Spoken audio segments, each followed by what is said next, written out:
शास्त्रों के अनुसार हजारों मिट्टी के शिवलिंग की पूजा करने से जो पुण्य मिलता है वही पुण्य नर्मदेश्वर शिवलिंग के दर्शन से मात्र से प्राप्त हो जाता है। नर्मदेश्वर शिवलिंग को घर में स्थापित करने वाले को सभी सुखों की प्राप्ति होती है तथा परिवार में सुख शांति का वातावरण रहता है। नर्मदेश्वर शिवलिंग जिस भी घर में रहता है उस घर पर भगवान भोलेनाथ की कृपा दृष्टि सदैव बनी रहती है। नर्मदेश्वर शिवलिंग नर्मदा के तल से निकले पत्थरों के बने होते हैं।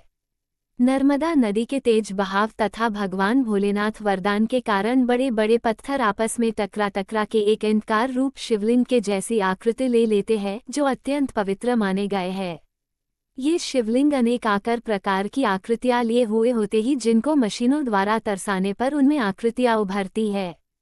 जैसे ओम आकार की आकृति, तिलक, जनेऊ, त्रिशूल, अर्धनारेश्वर रूप आदि प्रकार की आकृतियां उभरी हुई देखने को मिलती है, जिसमें ओम आकार की आकृति बहुत दुर्लभ होती है। नर्मदेश्वर शिवलिंग का उल्लेख पुराणों में भी किया गया है। नर्मदा नदी का कण कण बहुत ही पवित्र बताया गया है। इस वजह से इस नदी से निकलने वाले शिवलिंग सबसे ज्यादा पवित्र माने जाते हैं। नर्मदेश्वर शिवलिंग के बारे में कहा जाता है कि वो हमें कई तरह के भय से बचाता है। कहते हैं कि जहाँ नर्मदेश्वर शिवलिंग का वास रहता है वह काल और यम का भय नहीं रहता है। शिव पूजा में शिवलिंग की महत्ता को देखते हुए इसे घर और मंदिर दोनों जगहों पर स्थापित किया जाता है। इसे इन दोनों जगहों पर स्थापित करने के अलग अलग नियम हैं। इसमें सबसे सामान्य सी बात यह है कि शिवलिंग की वेदी का मुख उत्तर दिशा में होना चाहिए। कहा जाता है कि नर्मदेश्वर शिवलिंग की आराधना से भक्तों पर भगवान भोलेनाथ की कृपा बरसती है। नर्मदेश्वर शिवलिंग पर जल अर्पित करते समय उसमें बेलपत्र भी शामिल करना चाहिए। ऐसा करने से भगवान भोलेनाथ सदैव प्रसन्न रहते हैं। नर्मदा बाणलिंग या नर्मदेश्वर माँ नर्मदा की गोंद से निकलने के कारण इन्हें नर्मदेश्वर कहते हैं, जो माँ नर्मदा और प्रकृति की एक अद्भुत रचना है। माँ नर्मदा ही एक ऐसी नदी है जो पूर्व से पश्चिम की ओर उल्टी दिशा में बहती है, जिससे नर्मदा का बहाव तेज गति का होता है, जिससे रास्ते में आने वाले जितने भी कंकर पत्थर होते हैं वे नर्मदा के तेज बहाव में आने और घर्षण होने के कारण ये पत्थर गोल अंडाकार रूप धारण कर लेते हैं। माँ नर्मदा के तल से निकलने के कारण इनमें एक दिव्य और अद्भुत ऊर्जा का संचार होता रहता है जो स्वयं ही शिवलिंग का रूप धारण कर लेते हैं, इसीलिए इन्हें नर्मदेश्वर कहते हैं। नर्मदा बाणलिंग का नाम बानासुर के नाम पर बाणलिंग रखा गया था। प्राचीन काल की कथा के अनुसार है बानासुर नाम का एक दानव था जो भोलेनाथ की भक्ति करता था। बानासुर कुल का तो राक्षस था, परंतु भक्तराज प्रहलाद के कुल का होने के कारण भगवान में भी आस्था रखता था। एक बार बानासुर ने भगवान शिव शंभू की घोर तपस्या की, जिससे भगवान भोलेनाथ प्रसन्न हुए और बानासुर को वरदान मांगने को कहा। बानासुर ने भोलेनाथ से कहा कि आप मुझे शिवलिंग प्रदान कीजिए। तभी भोलेनाथ ने शिवलिंग का निर्माण किया। बानासुर ने भोलेनाथ से कहा कि आप सदैव इस शिवलिंग के रूप में रहेंगे। तब भोलेनाथ ने प्रसन्न होकर कहा कि मैं इस शिवलिंग के रूप में सदा विराजमान रहूंगा। बानासुर खुश होकर शिवलिंग अपने साथ ले गया तथा उन्हें अमरकंटक नामक पर्वत पर विराजित करके पूजा अर्चना करता था।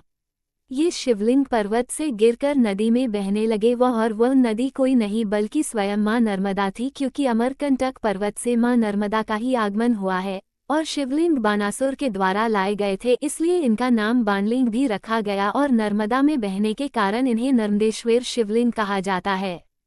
एक अन्य कथा के अनुसार प्राचीन काल में नर्मदा नदी ने जब गंगा नदी के समान होने के लिए निश्चय किया और ब्रह्मा जी की तपस्या करने लगी। ब्रह्मा जी ही एक ऐसे देवता है जो वरदानों के लिए प्रसिद्ध है। नर्मदा नदी ने बहुत वर्षों तक ब्रह्मा जी की तपस्या की, जिससे ब्रह्मा जी प्रसन्न हुए। प्रसन्न होकर ब्रह्मा जी ने मां नर्मदा को वर मांगने को कहा। नर्मदा जी ने कहा, ब्रह्मा जी, यदि आप मुझ पर प्रसन्न हैं तो मुझे आप गंगा जी के समान पाप नाशिनी और मोक्षदायिनी कर दीजिए। ब्रह्मा जी ने मुस्कराते हुए कहा, यदि कोई दूसरा देवता भगवान शिव की बराबरी कर सकता है, कोई दूसरा पुरुष भगवान विष्णु के समान हो बन सकता है, कोई दूसरी नारी पार्वती जी की समानता कर सकती है, कोई दूसरी नगरी काशीपुरी की बराबरी कर सके तो कोई दूसरी नदी भी गंगा के समान हो सकती है। ब्रह्मा जी की यह बात सुनकर नर्मदा उनके वरदान का त्याग करके काशी चली गईं और वहां पिलपिला तीर्थ में शिवलिंग की स्थापना करके तप करने लगीं। भगवान शंकर उनकी तपस्या से बहुत प्रसन्न हुए और वर मांगने के लिए कहा। नर्मदा ने कहा, भगवान, तुच्छ वर मांगने से क्या लाभ, बस आपके चरण कमलों में मेरी भक्ति बनी रहे। नर्मदा की यह बात सुनकर भगवान शंकर बहुत प्रसन्न हो गए और बोले, नर्मदे, तुम्हारे तट पर जितने भी कंकड़ पत्थर हैं वे सब मेरे वर से शिवलिंग रूप का रूप धारण कर लेंगे, जिनको सभी नर्मदेश्वर शिवलिंग के नाम से जानेंगे तथा इन नर्मदेश्वर शिवलिंग को किसी भी प्राण प्रतिष्ठा की आवश्यकता नहीं होगी, क्योंकि यह मेरे वर के कारण स्वयं ही शिवलिंग का रूप धारण कर लेंगे, जिससे ये स्वयंभू शिवलिंग के नाम से भी जाने जाएंगे। भोलेनाथ ने एक वर मां नर्मदा को ये भी दिया कि गंगा में स्नान करने पर शीघ्र ही पाप का नाश होता है, यमुना 7 दिन के स्नान से और सरस्वती 3 दिन के स्नान से सब पापों का नाश करती हैं, परंतु तुम दर्शन मात्र से संपूर्ण पापों का निवारण करने वाली होगी। तुमने जो नर्मदेश्वर शिवलिंग की स्थापना की है वो पुण्य और मोक्ष देने वाला होगा। भगवान शंकर उसी लिंग में लीन हो गए। इतनी पवित्रता पाकर नर्मदा भी प्रसन्न हो गईं। इसलिए कहा जाता है, नर्मदा का हर कंकर शंकर है।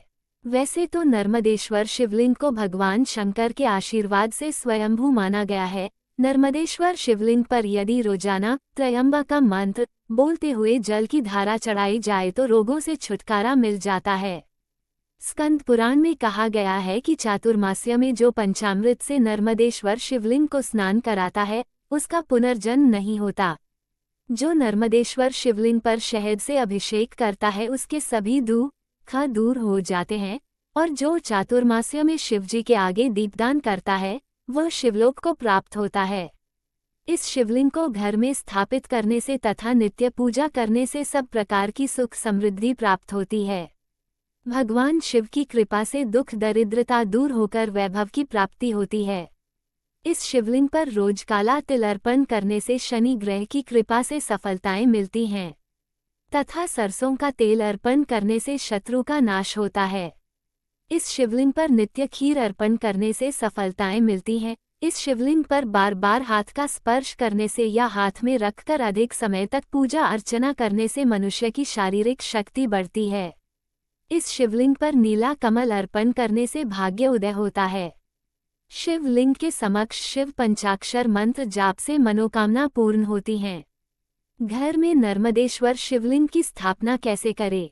नर्मदेश्वर शिवलिंग की स्थापना के कुछ अपने नियम है, परंतु अन्य देवताओं की स्थापना से कई गुना सरल स्थापना नर्मदेश्वर शिवलिंग की है, क्योंकि नर्मदेश्वर शिवलिंग स्वयं सिद्ध स्वयंभू शिवलिंग है जिनको प्राण प्रतिष्ठा की आवश्यकता नहीं होती है। नर्मदेश्वर शिवलिंग को घर में साफ और खुली जगह स्थापित करना चाहिए, जिससे घर में शांति का वातावरण रहता है और नकारात्मकता दूर होती है। नर्मदेश्वर शिवलिंग को घर में अंगूठे के बराबर या 2 इंच से लेकर 4 इंच का रखना अति शुभ बताया गया है। इसलिए घर में ज्यादा बड़े आकार का शिवलिंग नहीं रखना चाहिए, बल्कि छोटा नर्मदेश्वर शिवलिंग स्थापित करना चाहिए। शिवपुराण के अनुसार घर में एक से ज्यादा शिवलिंग नहीं रखने चाहिए। नर्मदेश्वर शिवलिंग पर कभी भी तुलसी, हल्दी और केतकी के फूल नहीं चढ़ाने चाहिए, क्योंकि पुराणों में इसके बारे में उल्लेख है कि भगवान भोलेनाथ को ये फूल नहीं चढ़ाए जाते। नर्मदेश्वर शिवलिंग को स्थापित करने के बाद बार बार स्थान परिवर्तन नहीं करना चाहिए। अगर स्थान बदलना अति आवश्यक हो तो शिवलिंग का स्थान बदलते समय उसके चरणों को स्पर्श करें तथा एक बर्तन में गंगाजल भरकर उसमें शिवलिंग को रखें। यदि शिवलिंग पत्थर का बना है तो उसका गंगाजल से अभिषेक भी करें।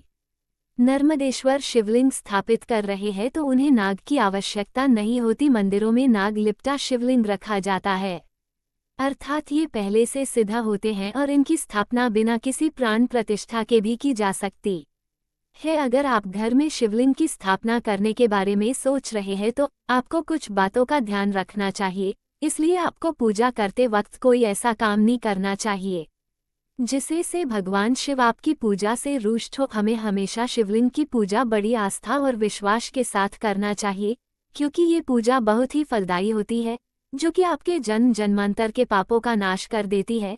जिससे आप पर भगवान शिव हमेशा प्रसन्न रहे और आपकी सभी मनोकामनाएं जल्दी से जल्दी पूरी हो सके। शिवलिंग की पूजा एक ऐसी पूजा है जिससे भगवान शिव जल्दी प्रसन्न हो जाते हैं।